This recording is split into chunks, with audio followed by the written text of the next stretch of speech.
Intangible, intangible का मतलब है बेटा which can not be seen and touch, जिसे आप सिर्फ क्या कर सकते हो, फील कर सकते हो।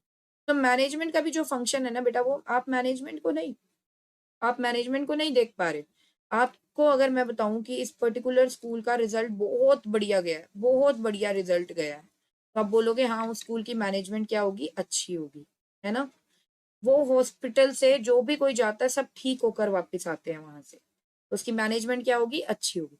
बेटा हम मैनेजमेंट को देख नहीं पाते, हम मैनेजमेंट के फंक्शन को नहीं देख पाते, हम प्लानिंग को नहीं देख पाते, हम ऑर्गेनाइजिंग को नहीं देख पाते, हम स्टाफिंग को नहीं देख पाते, हम कंट्रोलिंग को नहीं देख पाते, हम किसी भी चीज को नहीं देख पाते। हम सिर्फ फील कर पाते हैं कि हाँ इसकी मैनेजमेंट कैसी है। So management function can not be physically seen but it's presence can be felt, उसकी प्रेजेंस फील हो जाती है।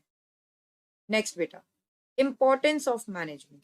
अब इंपॉर्टेंस का मतलब क्या होता है, इंपॉर्टेंस का मतलब होता है सिग्निफिकेंस, है ना। तो आइए देखते हैं बेटा, helps in achieving personal objective. Personal का मतलब होता है बेटा, यहाँ पे ये मत सोचना गलत लिखा है, personal and personal are different, ये पर्सनल है। पर्सनल होता है एम्प्लॉयज से रिलेटेड। बेटा कंपनी अल्टीमेटली अगर आगे जा रही है तो वो इम्प्लॉयज के एफर्ट से भी जा रही है, तो इम्प्लॉयज को हैप्पी रखना ना कंपनी का प्रायोरिटी होना चाहिए, ठीक है।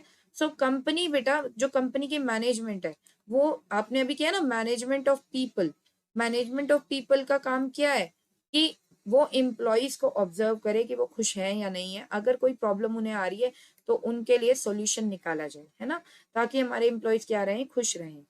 एम्प्लॉयज को प्रॉपर सैलरी मिले, जितना वो काम कर रहे हैं उस हिसाब से उन्हें सैलरी भी मिलनी चाहिए, fair remuneration, proper working conditions होनी चाहिए उनके लिए, ठीक है। तो जो भी प्रॉब्लम्स उन्हें वर्क प्लेस पे आ रही है वो इमीडिएटली दूर करनी चाहिए। तो मैनेजमेंट बेटा इन चीजों में एक्टिव रहती है कि एम्प्लॉयज हैप्पी रहें, तो इसलिए management helps in achieving personal objectives, helps in the development of society. Society की डेवलपमेंट में भी मैनेजमेंट हेल्प करती है। कैसे हेल्प करती है बेटा, देखो मैनेजमेंट बेटा eco friendly methods of production को यूज करने में ज्यादा इंसिस्ट करती है, ठीक है। लोग जो हैंडीक्राफ्ट पीपल, हैंडीकैप्ड पीपल वगैरह होते हैं बेटा, उनको जॉब भी देती है मैनेजमेंट, ठीक है। मैनेजमेंट बेटा सोसाइटी का ध्यान रखती है ये चीज इंश्योर करके कि क्वालिटेटिव प्रोडक्ट सोसाइटी में जाए, कोई भी हार्मफुल प्रोडक्ट सोसाइटी में ना जाए, जो भी प्रोडक्ट सोसाइटी में भेजा जा रहा है वो बिल्कुल सेफ हो पीपल के लिए, प्लस क्वालिटेटिव प्रोडक्ट तो हो ही, रीजनेबल प्राइजेस पे प्रोडक्ट्स क्या हो जाए, अवेलेबल हो जाए। नेक्स्ट बेटा, helps in achieving group goal, organization का जो भी गोल है वो सब क्या हो, अचीव हो। ये भी मैनेजमेंट के फंक्शन से ही होता है। अगर मैनेजमेंट बहुत अच्छी है कंपनी की, कंपनी की गुडविल भी बनी रहेगी, कंपनी लॉन्ग टाइम तक सरवाइव करती रहेगी, कंपनी के अंदर प्रॉफिट्स आते रहेंगे, राइट। तो जो भी कंपनी की मैनेजमेंट बेटा एक्टिव रहती है ना, तो वो सब क्या होता है, कंपनीज आगे बढ़ जाती हैं। इम्प्रूव एफिशिएंसी, ये देखना सारे टास्क इफेक्टिवली भी कंप्लीट हो एंड एफिशिएंटली भी कंप्लीट हो। इफेक्टिवली मतलब हर कोई पर्सन अपने काम को बेटा टाइम पर कंप्लीट कर पाए, प्लस इस तरीके से कंप्लीट करे कि वो जो भी रिसोर्सेज कंपनी के यूज कर रहा है वो बहुत अच्छे से क्या हो, यूज हो। नेक्स्ट बेटा, management helps in creating dynamic organization. Dynamic organization का मतलब क्या होता है, जो ऑर्गेनाइजेशन अपने अंदर चेंजेस करती रहती है। चेंजेस कौन करता है बेटा, मैनेजमेंट चेंजेस करता रहता है। जैसे ही वो देखता है कि एक्सटर्नल इन्वायरमेंट में चेंज आ रहा है तो वो वैसे ही चेंजेस कंपनी में ले आता है। जैसे मैंने आपको अभी एग्जांपल दिया, लेट सपोज गवर्नमेंट ने पॉलिथीन बैग्स को क्या कर दिया, बैन कर दिया, तो मैनेजमेंट ने फटाफट पॉलिथीन बैग्स हटवाए अपनी कंपनी से कि अब ये बिल्कुल भी यूज नहीं होंगे और अब हम क्या यूज करेंगे, पेपर बैग या जूट बैग। तो ये भी क्या है, इससे मैनेजमेंट बेटा डायनेमिक ऑर्गेनाइजेशन क्या कर देती है, क्रिएट कर देती है।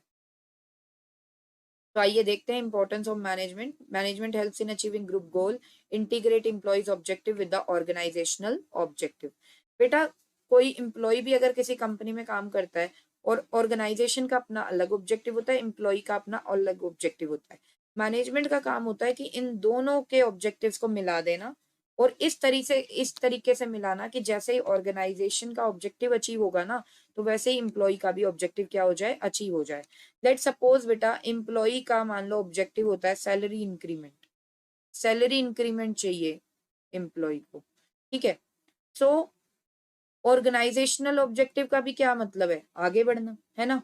तो कंपनी का मैनेजर क्या करता है, एम्प्लॉयज को बोलता है कि आप लोग अच्छे से काम करो, आप अच्छे से काम करोगे, जहाँ कंपनी का आगे फायदा होगा, तो डेफिनेटली आपको भी बोनस वगैरह प्रोवाइड किया जाएगा, या आपकी सैलरीज को क्या कर दी जाएगी, इंक्रीज कर दी जाएगी।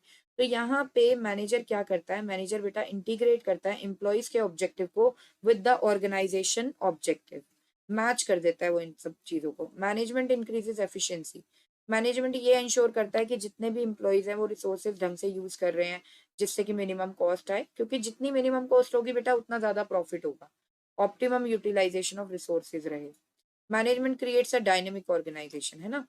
कई बार क्या होता है, लेट सपोज बेटा ऑनलाइन क्लासेस ही आनी है, ठीक है, ऑनलाइन क्लासेस, मान लो कोरोना वायरस आया, अब ऑनलाइन क्लासेस देनी पड़ रही हैं स्कूल में, ठीक है, टीचर्स को। अब बहुत सी टीचर्स ऐसी भी होंगी जो कंफर्टेबल नहीं फील करेंगी, वो बोलेंगी प्रिंसिपल मैम को, नहीं मैम हम ट्रेडिशनल मेथड से ही चल लेते हैं। तो प्रिंसिपल मैम क्या करेगी, उन्हें एनकरेज करेगी ना, कन्विंस करेगी कि now it's the time to accept the change, यही चीजें आगे चलती रहेंगी, अब वो वाला टाइम नहीं आएगा कि ट्रेडिशनल क्लासेस चलें, अब वही टाइम है कि online classes technologically equipped classes रहें और आगे बच्चे बढ़ते रहें। तो फिर वो प्रिंसिपल मैम का काम है, यहाँ पे क्या किया उन्होंने, कन्विंस किया एम्प्लॉयज को, और वो चेंज क्या हो गया, एक्सेप्ट हो गया ऑर्गेनाइजेशन में। तो बेटा ऑर्गेनाइजेशन में चेंजेस एक्सेप्ट करने का मेन क्रेडिट किसे जाता है, मैनेजमेंट को जाता है, क्योंकि बहुत से एम्प्लॉयज ऐसे होते हैं जो चेंज को एक्सेप्ट नहीं करना चाहते, फिर वहां पे एक एक्टिव रोल आता है बेटा मैनेजमेंट का। मैनेजमेंट फिर उन एम्प्लॉयज को कन्विंस करता है। तो convincing employees to accept change, updating and modifying objectives, कई बार ऑब्जेक्टिव चेंज करना पड़ता है कंपनी का। कई बार जो ऑब्जेक्टिव सेट है, मैनेजमेंट को लगता है ये बहुत हाई फाई सेट हो गया है, या ये बहुत माइनर सेट हुआ है, तो उसको बढ़ा दिया जाता है या कम कर दिया जाता है, accordingly what ever the situation is. Other activities of organization from time to time. Management helps in achieving personnel objective. This is personnel beta, not personal. Personnel. Employees को खुश रखने में, giving due importance to the goals of employees. Employees को भी खुश रखा जाता है बेटा, क्योंकि एम्प्लॉयज खुश रहेंगे तभी कंपनी क्या करेगी आगे, और अच्छी बढ़ पाएगी। Helps in management of the society, management contribute करता रहता है बेटा सोसाइटी की तरफ भी। तो आई होप गाइस आज का सेशन आपके लिए यूजफुल रहा होगा।